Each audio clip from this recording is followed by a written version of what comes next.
her breath caught in her throat. She wasn't imagining it, there was another woman. The stranger's delicate hand rested on Mark's arm, her fingers grazing his skin with a familiarity that made Sarah's insides twist. The two of them were talking, laughing, but it wasn't the playful banter of friends. It was intimate, almost romantic. She wanted to scream, to burst into the room and demand answers, but her legs felt heavy. She stood there, frozen, her mind racing with thoughts that made no sense. Could it really be happening? Hadn't they promised each other they would never let anything come between them? But deep down, Sarah knew.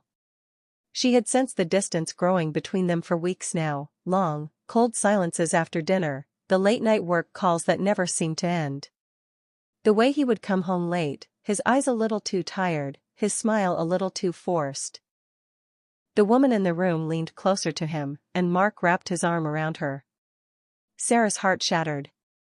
It wasn't just an affair, he was in love with her. That much was clear. The woman kissed Mark's cheek, and for a split second, Sarah felt as though the world had tilted beneath her feet. She wanted to run. She wanted to flee from the unbearable pain coursing through her veins. But she stayed rooted to the spot, her breath shallow and her pulse quickening. Mark's voice broke the silence. "I'm glad you're here," he said softly, his words filled with something Sarah had never heard before, sincerity. "It feels right." Right? She thought. It had never felt more wrong. Sarah's eyes stung with unshed tears, but she refused to let them fall. Not now. She couldn't let him see her break. Just as she turned to leave, Mark's voice called out. "Sarah?" She stopped in her tracks, her back to them, every inch of her shaking. She didn't know if she could face him, but she couldn't walk away either. She slowly turned to him, forcing a smile that didn't reach her eyes. "I thought you were at work," she said, her voice steady, though the words felt foreign in her mouth. Mark stood up, his eyes wide with surprise. The woman beside him, sensing the tension, awkwardly shifted in her seat.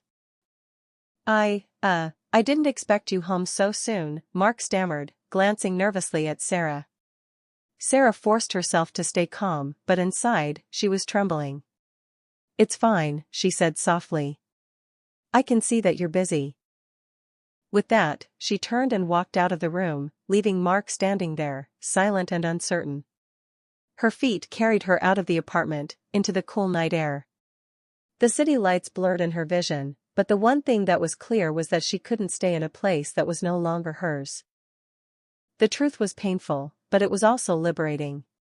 The love she had for him would never fade, but she knew that it was time to let go.